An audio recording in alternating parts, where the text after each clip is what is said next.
What is good, everybody? Welcome back to Team COG, guys. And today, guys, I'm bringing you guys my Plant Link Sunavalon 4th place 3-1 deck profile that I took to locals last night. And if you guys happen to miss my live streams, hit that notification bell and become a subscriber so you never miss when I go live. I live stream on YouTube as often as I can, but being in the medical field, especially during the time of a pandemic, it's kind of rough. And they moved me on to night shift, so nights are just even more hard. But anyway, guys, I ended up playing against Virtual World Round 1. 2-1, lost the dice roll there, had to fight from the backside up, and ended up, delivering that. The Lorax says, man, respect the trees or I'm going to break your knees. And that's exactly what happened to a lot of people yesterday. I broke their knees. And then round 2 was Bird Up, Lyrilisk, Tri-Brigade, whatever you want to call that deck, the birds and the beasts and all that stuff. 2-1, that was probably the most fun match I've ever had. Or not ever had, but like recently. It was just the guy was awesome. Huge shout out to you, my man, if you're watching the channel and everything. And then round 3 was Sword Soul. This guy also was pretty cool to play against. That's kind of why I like doing the remote duels and playing at Grandmaster games, because everybody there is just so chill and so fun to play against. He was on Sword Soul. He was my only loss. The deck played through Nib, and like that's something I learned, is that this deck really plays through hand traps. Like if you guys, whoever said or told you this deck sucks, is fragile to hand traps, they're really wrong. Last night I just got hand trap galore, and if you guys want to check out those live streams, become a member. All the live streams get uploaded for members. But anyway, then I lost to Sword Soul. Then round 4 was Invoked, Dogmatica, Shadal, DPE. And the decks just grind, and the interruptions and the things that this deck put up just have a good matchup against that deck. Now, with that being said, I really didn't want to play against the Bird strategy because that deck is just full gas. And I really didn't want to play against the Shadal, Dogmatica, Floodgate-esque deck because of Winda. However, I ended up playing against both those. And like I said, I only lost to Sword Soul, which was pretty crazy, but in this video, guys, I'm going to showcase you guys my main extra inside, go into detail on like everything that's happened and like things I want to change, because this list is different from the list I showcased. And guys, the last live stream I did, which was the first time I played this deck, I ended up going like 1-3 or 2-2, which is really bad. Now, with a better understanding of the deck, a little bit better grasp with it, I ended up going 3-1. So this deck definitely has potential. I would say it's at a bare minimum a very low tier 2 to a very high tier 3, depending on the pilot. And with me piloting, I'm definitely going to say it's a solid tier 3. I'm still not as good as I would like to be, but that's what testing goes. So like I do plan to move this deck moving forward. And yeah, so let's just go ahead and jump into the video and the profile and everything, just so like I'm not taking too much of your guys' time and you guys get the max amount of knowledge you get from this. So to start out with monsters here, we are on to the card. What revolves around the entire deck is the Sunseed Genius Loki. This right here is, hands down, this card is the starting point of all your combos. And some very bad hands, I'm talking like god-awful hands, you can play without this, but you just want to have access to seeing this card. This is why almost half your deck is built to get to this card. You have so many ways to get to this card. And there are some like good, like sewing is another way to get to this card, but like that's a very weaker combo line with sewing. But this card right here just immediately gets you to Drius. Drius gets you to sewing. Sewing is a miniature pendulum summon, and that's what we do with the Loki here. Moving on, we are on to triple Lonefire Blossom. This card here is remarkable as a superior starter and a superior extender. If you don't see Loki, you normal this, and then you tribute it, and it gets you Loki. However, this card is way better than Rescue Rabbit, simply because if you normal this, it gets Impermed, Veilered, Chalice. You can't activate the effect, or there'd be no point to activate the effect. So you get to immediately link this off into the tree. So if you happen to open Sowing, Paralytic Seed, things like that, of that nature, you get to immediately fire it off without having, like, where Rescue Rabbit would just sit here and your turn would end. This card just works very well in that manner. This card is pretty good. I'm very superstitious on going through all my Lone Fires, because I believe if I go Lone Fire into Lone Fire into Lone Fire, on the last Lone Fire, they'll hit me with Ash. So I just prefer to go ahead and use Lone Fire to get out what I need instead of doing the whole deck thinning route. However, maybe that'll change in the future when I stop being so superstitious. But anyway, funny enough, we're on to Double Twin, which, twins, twos, we come in twos. This card is pivotal to the combo. You need to play two simply because if you see one, you can still combo with one in your deck. There was only one time during this tournament that I ended up seeing two of them. And even then it was Sowing plus one of these, and that is like a weaker combo line, which if you guys want to see more combo lines with this deck, because this deck has a lot of depth and it has a lot of combo paths to take, comment down below. And yeah, we'll just keep putting out plant content, because that's what the Lorax would want, right? Know the trees, or he'll break your knees. This card is crazy. It does have a second effect that doesn't really come up, the Banish effect, but this card right here just is a very powerful extender. If you control a Sunavalon Link monster, if this card is normal or special, that you can just Monster Reborn the Loki from your grave, which is pretty cool. 2 is the correct ratio for sure. Because if you played 1, you see the 1, your combo line is just dead. Might as well just play 2. Worst case scenario, that's one thing about this deck that's pretty interesting. Worst case scenario, any card you see that you don't want to see in your hand is just pitch fodder for Sunvine Shrine, which is a very powerful card. For the Rika side of the plant stuff, this deck, I call it Plant Link because you play your, like Dragon Link and Earth Machines, you have a very dominant engine, which for Dragon Link, it's Rockets. For Earth Machines, it's Infinite Track or the Machina side. For this, it's definitely the Sunseed side. However, you do play a lot of supporting generic stuff that's just plant good stuff, just like Dragon good stuff and Earth Machine good stuff. This is part of it. This card just is an extender that lets you tribute a plant monster, and then you summon another card from your hand, and then you can use her effect to target any plant monster on the field, including yourself, and then all plant monsters become that level. So it allows you to make Teardrop. If you open Mardell, you can make the big giant Hyperion, or Hyperton, the big tree deer. So it's really good. Mudan just allows us to search for Rika's Sheet, which is another disruption. However, I've been kind of contemplating playing the spell card, Rika something, which is a tribute to add, and if you tribute a plant, add another card.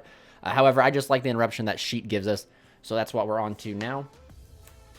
Moving on to the Rose package, we are on 1 Rose Girl and 1 Rose Princess. These 2 cards are really good. I'm not going to lie. Like, these 2 cards are phenomenal. I've actually want to play more of Rose Princess because I want to have more ways to get to White Rose Cloister, which is an extender and a starter, which allows us to play without using our normal summon. This card is really good at just, pitch it, add the Cloister. If your opponent controls a monster, you control no monster, you can special summon this card like Cyber Dragon, and then it becomes a tuner, which is irrelevant in this list because we don't play Synchros, but maybe if I choose to move on and play like the Arrow Mage Synchro that lets us like pop cards if I choose that route, we might utilize that effect more often. But this card is just pretty cool. Pitch, add Cloister, and this card is actually both these cards are very cool and interesting in the same, like, not one's better than the other, and that's where, like, Rose Girl, if a plant monster leaves the field, you can special summon it from your hand, and then if all monsters you control are plant monsters, you can add it from the graveyard to your hand, and you can use each of those effects once per turn. You can only use one of those effects once per turn. So, like, in conjunction with Sunvine Shrine, like pitching this card off Shrine, and then since you only play plant monsters, using Rose Girl's effect in Graveyard to add herself back, and then to have free discard fodder for the second Shrine is really good. And then having the ability to summon her out as an extender when you link off is really cool, because this card can also chain block the Dries as well, because you link into Loki, Dries becomes 1, Rose Girl becomes chain link 2, because Loki has successfully left the field. Like I said, I might play 2 of her. I'm still, room. I do have a few flex spaces that not too sure if I want to keep or cut, but I did enjoy it. The package performed phenomenally. And if you guys missed the live stream, I did resolve this card twice, and it won me games every time I resolved it. So moving on to like the kind of other extenders, Laurel and Shadow. Laurel is part of the combo line with Mardell. However, if you do happen to see this, your first action normally with sewing is gaining 300 life with the healer. So then our Mage Laurel is always live. And then Sunseed Shadow is just a solid extender for where, like, if you open the vanilla, you can normal the vanilla, extend into Shadow, and then, like, you just have the ability to play that way. There's not really a lot of plant extenders from the hand, so we're playing all that we practically can, the best ones that we have. And the second effect of Shadow doesn't come up simply because we're not playing the extra link. I mean, technically it still can because we are playing 2 Melis, but we're just, the Melis is, we normally want to reuse both Melis the real way, not copy and paste the way that Shadow does. Moving on to the pseudo bricks in the deck, 1 Mardell, and then 1 Cactus Bouncer. So Mardell is a pseudo brick. This card is not. This card is a hard brick. The only utility this card has in your hand, if you see it, is a pitch it off a Shrine.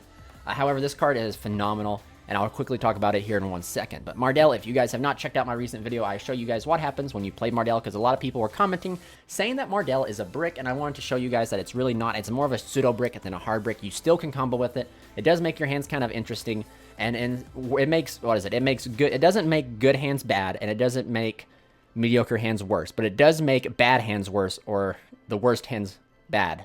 So do keep that in mind. Whereas Cactus Bouncer here, now to focus on this card here, this card is actually pretty crazy. I was just testing it for a while. I mean, it's very bricky, but like my thought process was, if we can play cards that do not take up our normal summon, which is Unexpected Die, the White Rose Cloister, all these ways for us not to play our normal summon, if we search this card at the end of our combo and normal summon it on our full board, which is typically Big Tree, Resurgent, Teardrop, and 2-set back row, and then we just normal summon this guy, it puts our opponent on having to open practically Imperm, open Chalice, or open Droplets. And even then, like Droplets, they have 6 cards in their hand, and they're going to have to, they might as well, like if they just pitch to solve Cactus, That's cool. You solve Cactus, that's fine. Well, that means that my Rika Sheet's just going to tribute this guy off for free real estate at the end of the day. But that's like, that leaves them 2 cards in hand. So like, even if they like have 6 cards and they pitch 3 cards plus the droplet, they have 2 cards left in hand. So that means these 2 cards that you have, you also have 2 set cards in the back row, which will probably answer the 2 cards in the hand.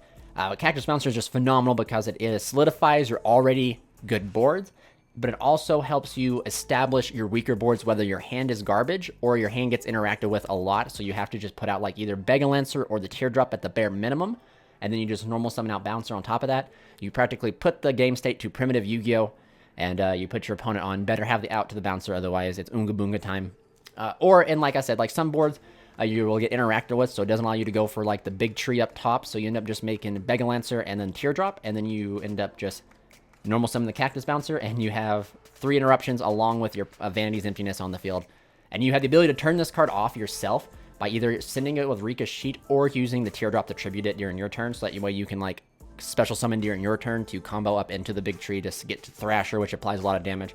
This card performed very well, in my opinion. I was very skeptical. I thought like for sure I'd end up like not liking it, but it's a very easy card to side out.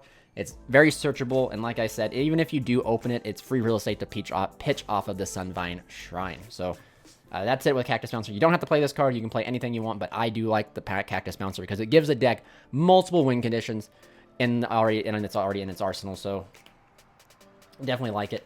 Moving on though, we are onto the triple parallel exceed here. This card is pretty crazy. Just any deck that makes Link 1 should probably play this deck. And this helps us play through the rock. It doesn't help us play around the rock because we don't have the space. We don't have the ability to do that. What we do is when we link summon into Drius, we summon this, and then we get another one, and then we make Estrena, and then Estrena is tributed. We normally buy the rock, or we can tribute it ourselves, of course, through the combo line. But if it gets tributed by the rock, we get to summon out the big tree deer, which is a monster negate, on top of them giving us a token. So, I mean, it is something. It's not, you know, it's honest work, but it's not the easiest work. This card is crazy. Being able to just practically chain block the Drius to get her sewing is pretty good. Then, like I said, being able to make the Estrena, you could almost probably play Trap Tricks Rafflesia if you really wanted to get away with it. However, I think that Rafflesia just adds an additional brick, and I've already seen one of traps in my hand, which I do not want to see, which statistically I shouldn't see, but I do anyway. I would just rather not play the Rafflesia and just try to play through it anyway. So yeah, that's it for the monsters. No hand traps, guys. Monster hand traps, at least. I think all monster hand traps outside of Nib are very low impact. And to be honest with you, this locals really proved it to me because I ate Ash and Veilers. And the biggest hand traps that hurt the most were definitely Permanence and the Rock. So, like, that's why I chose not to play any other hand trap, because most of this deck, if this deck can play through one Ash, almost any deck can play through one Ash. So, alright guys, quick announcement. If you guys want to help support the channel, you can do so by using the TCG Player affiliate link down below. Using that link will give a little bit of kickback to the channel, costing you nothing extra while helping to support the Crusade, am I right? And then if you guys also want to help support the channel, check out the Imperium Duelist link down below. Using the code TEAMCOG10 will give you 10% off your orders at checkout, and I'm a huge supporter of their products, from their deck boxes to their dice to their sleeves to their mats to everything. I've just been a huge advocate for their products for quite some time. Finally, if you guys want to support the channel, you can do so by becoming a member. Get access to member-only perks and rewards. Every live stream that we do gets uploaded for members only after the live stream is over with, and you get access to custom emotes and just, you know, become part of a wholesome family. But anyway, guys, back to the video. Moving on to probably the best card in the entire deck, or what made this deck become like even slightly relevant, is Sunvine Sewing. This card is a miniature pendulum summon. And what I mean by that is this card is 3 monsters all in one go. You get this card off of Drius, activate this, you get your twins, healer, Loki, all off of just resolving Sewing, which is insane. And then this card not only has that ability, but it does have the ability to where if it's in your graveyard, if plant link monsters you control be destroyed by battle or card effect, you can banish this card instead. It's insane. This card is completely bonkers, and it's just crazy. I'm surprised this card didn't get ashed more, but this card is a superior starter, or excuse me, it's a superior extender and a weak starter. This card plus twins is a combo line that you can go through if this is the only access you have to Loki. That does not take your normal summon. Well, excuse me, it does take your normal summon because you have to normal summon the twin. And then, like, this card is just such a powerful extender. Like I said, it extends into 3 monsters, but it also starts your plays, which is crazy. Moving on here, we are on to triple unexpected die. Again, we want to like play without using our normal summon, and that is what the die does. Die lets us summon from the deck the Loki, and we just play on out. This does conflict with the White Rose Cloister, because both of them, you have to control no monsters to activate. So like in the theory behind both the entrances is that you'll see one or the other, not both, and then you got to just kind of like, you know, choose which route is the best route to use. If you have the Loki in hand, maybe it's a good choice to use the White Rose Cloister. If you don't have Loki in hand, it's probably not a good idea to use Cloister, so you just use Unexpected Die to get it from the deck. This card right here, I have a love-hate relationship with Painful Decision. It is Rhoda for the normal monster, which is what we want, and it also Foolishes it, which allows us to use like Shrine and Monster Reborn in some interesting ways. But I wish I could play less of this card, but you don't want to play less because you need the consistency to see this card as soon as possible so that you can get to Loki as soon as possible, because this card truly is the entire like backbone of the entire deck. So like you need to get access to it ASAP, and this card just helps you do that, even though it does kind of like, it sucks to draw multiples, or it sucks to open two. But yeah, Painful Decision, a necessary evil, I believe, in the deck. Moving on to Double Shrine. This card right here is crazy. It allows us to combo through hand traps. Do note, if you open Shrine and you open it or you search it, if you already open Sowing, activate this card before you continue any farther, simply because you need a Sunavalon Link monster to activate it. You don't need it to resolve its effect. So once you get it activated and they interrupt you or they Nibiru you, you can then use Shrine to bring back your Loki and then still try to combo forward that route. Double Avarice here. Avarice is needed. This is the best draw card that we have, considering we don't have any draw power main deck in the deck. We can't play Desires. That just says banish all of our combo pieces and lose. We can't play Extravagance or Prosperity. Our extra deck is extremely tight, and we go through all of our extra deck minus 4 cards at the end of the day, and we need those other 2 of those 4 cards to like have the follow-up to apply damage. So I figured the best pot card this deck can play is Pot of Avarice. Resolving this, putting all your stuff back, and letting you draw 2 cards is pretty good, especially since you can put your entire extra deck back, so that way you can do it again, which is pretty good. There was only one instance where I opened both of these. However, this card helped me get out of a lot of interruptions, or a lot of interactions where I was interrupted, Pot of Avarice, drew into extenders, and just continued playing. From one-ofs, the Reborn, Called by the Grave, and the White Rose Cloister. I definitely would never play more than one White Rose Cloister. You'd probably just play more Rose Princess instead. Called by the Grave was very underwhelming. In theory, you think about it, you're a combo deck, you needed to resolve. However, I never saw it. So this right here could potentially be Swing of Memories, which is someone in my live stream chat brought up. It could also be War Legacy Succession. Just another very good extender rather than a protection card. A Monster Reborn is Monster Reborn. I do recommend playing it because it just allows us to play through those crazy hands. Especially like if you do get interrupted on Lone Fire. Like if you normal summon Lone Fire and you tribute it and then they ash it, you just Monster Reborn back to Lone Fire and do it again. Or if they end up imperming it or doing something to the Lone Fire, you link it off into the Drias and then you Monster Reborn it back, and then you just can play that route, which is pretty good. Moving on, we are on to 3 Infinite Impermanence. This card right here is really good. Not really gonna lie. You could be Droplets, Chalice, Dark Ruler No More, but I chose Impermanence so that I would have a say in my opponent's turn. If you guys don't know or new to the channel, I played Infernobles very religiously. Still one of my favorite decks of all times, but I main deck Dark Ruler in that deck because this deck and Infernobles are definitely different. Dark Ruler No More is a good option. However, I wanted to play Impermanence just so that I could have interaction on my opponent's turn versus just completely blowing out, just waiting for my opponent to go full combo and then activating Dark Ruler No More. I wanted this deck already struggles in some instances with dealing damage, so I didn't want to be hindered by not being able to do damage, especially since I'm gaining life. I lose life with the Bega Lancer. I didn't want to like Dark Ruler No More prevent them from taking any damage. However, in like that same argument, if you Dark Ruler No More, they can't take effect damage, but you can still gain life, which is something that I thought would come up but didn't. I like this card. It's a very good card to side into. It's very good for going first and going second. I mean, like, there's not really much more to go into detail with why Infinite Impermanence is as good as it is. However, I do not think I would trade it out for Dark Ruler No More because I think I like playing this over Dark Ruler No More, and that's because I think Infernobles in this deck, they both function very differently, and it allows me to like play main deck in Impermanence versus Infernobles where I'm main deck in Dark Ruler. But for the final 2 traps, we are on to Sunavalon Bloom and Rika Sheet. This card is a Snatch Steal along with an Effect Negation, and then this card is a Pseudo Skill Drain that also says when a plant link monster you control does battle, you can have the plant link monster gain attack equal to what it points to, so it allows you to make a lot of heavy hits, especially if you have like Double Thrasher and then like the Big Tree. The Big Tree can hit for 8,000, which is crazy, or if you have like Bega Lancer, You hit with Mega Lancer, you hit with like the Thrasher, and then you have like Mega Lancer, or excuse me, you can then have Mega Lancer. You hit with the Thrashers, and you have Mega Lancer gain 8,000, so Mega Lancer's 10,500 when it swings. It's just really crazy. But you will always, the theory behind this is like these are like the only two really bricks you don't want to see in your hand.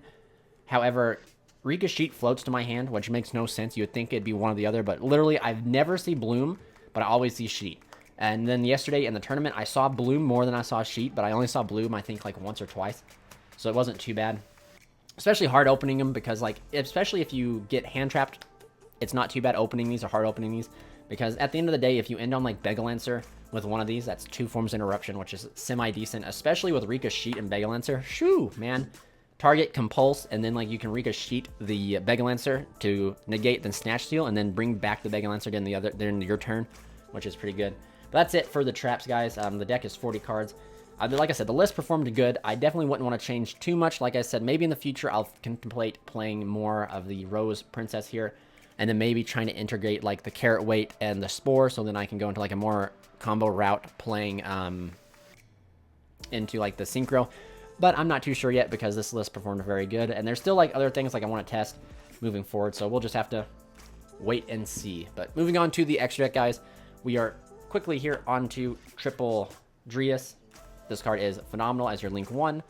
Not much more can really be said there. This is not a once per turn either. For those who don't know, not a once per turn. As long as you summon it up here, you get to continually add a Sunvine spell or trap, which is crazy. Double Jasmine.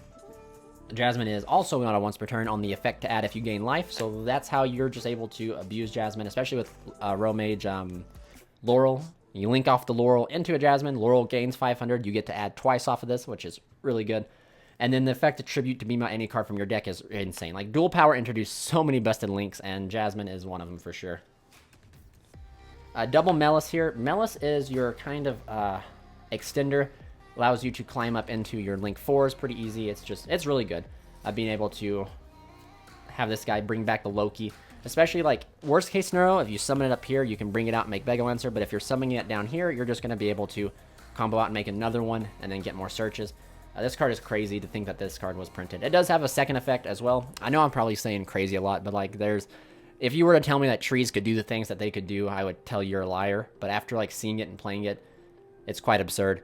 But this card does have like another effect where like you can target a Sunvine Link monster it points to, then that monster can make attacks up to the number of Sunavalon Link monsters you control. So it just allows the Thrasher to swing for 2 to 3 times, which is pretty dangerous, especially since Thrasher can become like 32 and 4,000 pretty easy. So yeah, Melis is definitely needed. One Drythianus or Drytia, whatever, however you pronounce this card's name. This card is pretty solid. Not gonna say on summon lets you add the Bloom. Can't be destroyed by card effects. Your opponent cannot target them for attacks. I guess that's something to also mention. The Drius and this guy cannot be targeted for attacks, but it does not prevent your opponent from attacking directly. And what that means is if this is the only card you have up, your opponent can still attack you directly. But if you have this card plus another monster out, they have to still go through that monster. This is the way Yu-Gi-Oh works. You cannot attack me directly unless I have no monsters. And even though this card does not prevent you from attacking directly, you still have to go through my other monster, just so you guys know. But then, like, on top of that it can't be targeted by battle, or it cannot be destroyed by card effects. It does have the ability to attribute a Link monster it points to, and then destroy cards on the field up to the number of its Link rating. So this card plus Mega Lancer lets you just destroy non-targeting, destroy 4 cards, which is crazy. And then if you haven't used Mega Lancer, you can just bring it back, which is pretty, pretty crazy. Good utility. One Mega Lancer, the Resurgent. This card is my favorite card in the entire deck, to be honest with you. Like, the entire X deck, this is my favorite card. I mean, just look at his artwork, guys. Like, this card is cool. This card, though, is a quick effect during the main phase to Compulse. I take damage. If I take the damage, I bounce it back to your hand. Then I can, if this card is in the graveyard, I can banish Link monsters up to the Link rating of 4, and then special summon it back out, but banish it when it leaves the field. So that's why he's called the Resurgent, because he just comes right back.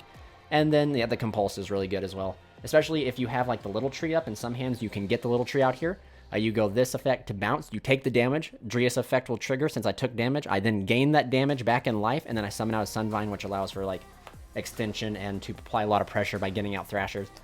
This card is absurd. I think this card is just, like, really good for the deck. It's what the deck needed. It's another boss monster in the extra deck that we were kind of lacking.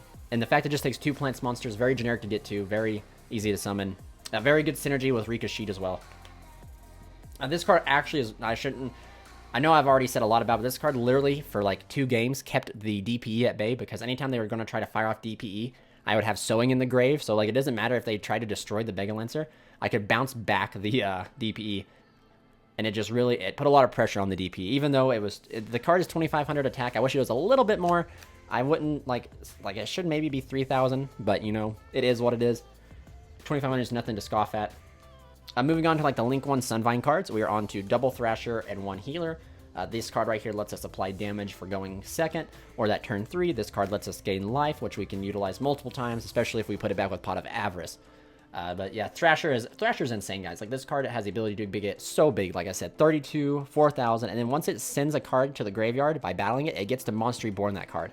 So you like get to snatch steal cards that allow you to put on more damage. It's really how you like OTK with this deck. You end up going Thrasher, attack, steal, bring back, attack with the monster you just brought back, and then you end up using Bloom over here on your Drethiana, the big Link 4, and then it gains whatever it points to, so it ends up becoming like 65, or if not a little bit bigger, a little bit smaller. It's pretty good. And then Healer just lets you gain a lot of life, especially in time scenarios. Holding the Healer and then summoning it out when you have the big Link 4 and then gaining 1,200 life sometimes can be the deciding factor in winning or losing that game. Moving on to the XYZs. 1 Rika Queen Strina, 1 Sacred Tree Beast Hyperton, and then 1 Teardrop the Rika Queen. I think we did this combo once yesterday, and it wasn't because of the rock hit us, it was because we ended up tributing Strina with the Snowdrop to summon it out. So Strina, whenever you can detach from Strina to add back a plant monster from your graveyard to your hand, which allows you to use Shrine with free real estate pretty much at the greatest of ease. And then it just also, when it's tributed, doesn't matter by who or what, by the rock, by you, you get to summon a card from your extra deck, big plant monster, and then you get to attach this card as material, so you get to summon out Hyperion. It's a monster effect negate, so if they do nib you, you do get this at the bare end of the day.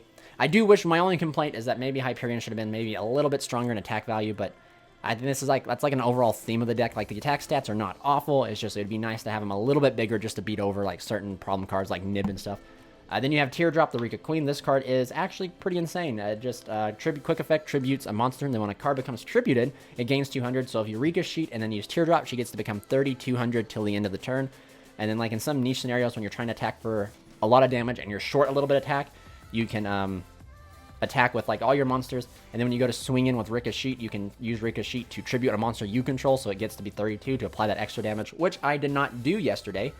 And I left my Tri-Brigade Lewis player had 100 life points left, so shame on me. The more you know. But yeah, guys, that is it for the main deck here. Or they say the main and extra. There's not really much I would change, to be honest with you. I definitely like this package a lot. I think that you need to play this, especially like even if you don't get access to the Strina. If you make Mardell or have Mardell out, you can use Snowdrop to target Mardell, and then Snowdrop becomes a level 9, so then you can hard make the Sacred Tree Beast if you need to have an extra monster negate out. And then whatever you add, this card is actually pretty insane. Let me explain why. Because it not just becomes a monster negate. Once per turn during your main phase, when you activate a monster, spell, or trap, you can have this card activate and equip a spell or trap monster or trap in your graveyard to it, and then that's what allows it to negate. It negates them depending on what it detaches. So if you have a spell card under it, it's a spell negate. If you have a trap card under it, it's a trap negate. So that just allows you to have like pretty much it's the closest thing that us plants here have to an Omni negate. So it's just really good utility. Moving on here to the side deck, we were on to Triple Nib. Nib is definitely interesting, simply because the card is so high impact, but so many decks can also play through it. I definitely was contemplating at the earlier beginning part of the stream of not playing this and playing like something else. However, I straight up won my Lyralist Tri-Brigade matchup because I saw a Nib. So definitely, you know, like, don't know how I feel about it now, considering it's such a high impact card when they don't have a lot of things. But yeah, it performed good. Moving on here to the Triple Lancia. This card is actually will never leave my side deck. PK, I hate PK. The deck is just insane. It's another one of those full gas decks that the deck just seems to have like zero restriction. So and Lancia checks that deck. Lancia also checks the Tri-Brigade, the Pure variants, and also it kind of like cuts off the Lyralisk variant. It cuts off that half of the engine, so like if they make committed plays to that side of the engine, you can stop it. However, like that deck is just very well rounded, simply because like if you shut off the Tri-Brigade, they just can go the XYZ routes and make like the Robin and then like F-Zero and stuff. But good thing we have a Begalancer to solve the F-Zero if we can bait the negate. Triple Judgment. In theory, you want to side this card in when you know you're going first and you're all in that all-important game 2 or game 3. I never saw it. That's the problem I have with this deck. There is 0 draw power, right? So like what you have to side really heavy in hopes that you'll see something. And Pot of Avarice will get you where you need to go, but sometimes Pot of Avarice doesn't activate right away. You have to have setup. So I normally side out Pot of Avarice because I don't want to have to like already have to play the game. I need to see these cards right away. I don't need to be drawing into Lancia and stuff like that after the fact. Judgment, though, in theory, is a solid card to prevent like blowout cards like Evenly and stuff like that. I guess same with Lancia as well. Lancia is a good preventative to the Evenly. If you guys don't know, my end board is pretty much a full board in front and back. So seeing either of these cards to be able to stop the Evenly is pretty good. And same with like a Lightning Storm. However, Lightning Storm, normally if they call Spell or Trap, you just let it happen because you're so well versed in the front or back row that it doesn't matter. You can hold the Judgment. I've found myself sometimes just using this to hit a normal summon when I know what I'm playing against. If they're normal summon reliant, I just smack down Judgments, hit their normal summon, and it's okay. Now for the Holy Trinity here of like the powerful cards. Boot, Duster, and Prankertops. I chose to play these instead of, like generic back row removal, which not really a good idea in a sense. I probably should have, but each one of these solve with back row in their own sense. Prankertops being able to solve a monster and itself, like a 2-for-1 is pretty good. Harpies is Harpies. And then Boot. We need Boot back at 3, Konami. Give us Boot to 3. These trap decks are getting to be too insane. But that was my theory behind these, is these are all good back row removals. And this right here, if they play there can only be 1, it allows us to play under there can be only 1. And allows us to remove it right away, which is pretty nice. And then, like I said, there's no need to explain Boot and Harpies. They're at 1 for a reason because they're so good and they're so busted. And then for the final card in the side deck was Dark Ruler No More. Did good. It did good. It's Dark Ruler. Like I said, you stop them from taking damage, but that's okay because you can gain life. And then, like, if your life is, you'd like to win the duel, they don't have, their life can be 8,000, but if your life is 83, you win. Or 89, you win. It just allows you to shut off. The deck does kind of have a problem playing into some very powerful boards, especially like some of the combo deck boards out there. So Dark Ruler is just kind of needed to shut off cards. The deck can play around probably 2 to 3 interruptions, depending on like what they are. Like Chi Chao and Baron, if the deck opens really good, it could play through that. However, if the deck opens mediocre to bad, you definitely need Dark Ruler to kind of check those boards, and that's what Dark Ruler does. I don't want to play droplets because, you play from your hand a lot and you don't want to discard all your cards because then you can't really activate shrines and stuff. So Dark Ruler is the next best option. Arguably, you could probably maybe tinker around and put in Chalice and stuff like that if you wanted to. But this list performed great in my opinion. Like the only changes I would make is maybe cutting Call By from the main, maybe playing more hard backer removal with this. And other than that, and then Nib. Nib is actually also up in the air. Contemplating getting rid of Nib is definitely up there.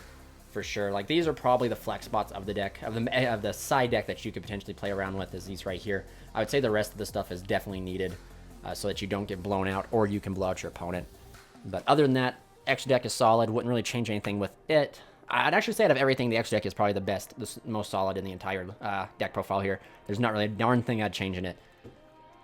And then in the main deck, like I said, maybe trying to cut the Call By for an additional extender.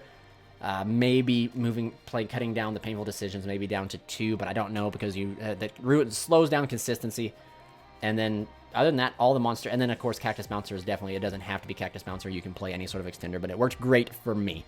Other than that, guys, that has been my deck profile. That was my matchups. I hope you guys enjoyed this. Please comment down below if you guys want to see more Plant Link stuff, because this deck, I have been really, really enjoying this deck. I think that this deck has so much potential, and there's so much more that we can do with it. So if you guys want to see more content involving Plant Link, comment down below. Don't forget to give this video a like and a thumbs up if you enjoyed it. And more importantly, guys, stay safe and stay healthy. This is Charles from Team COG, signing out.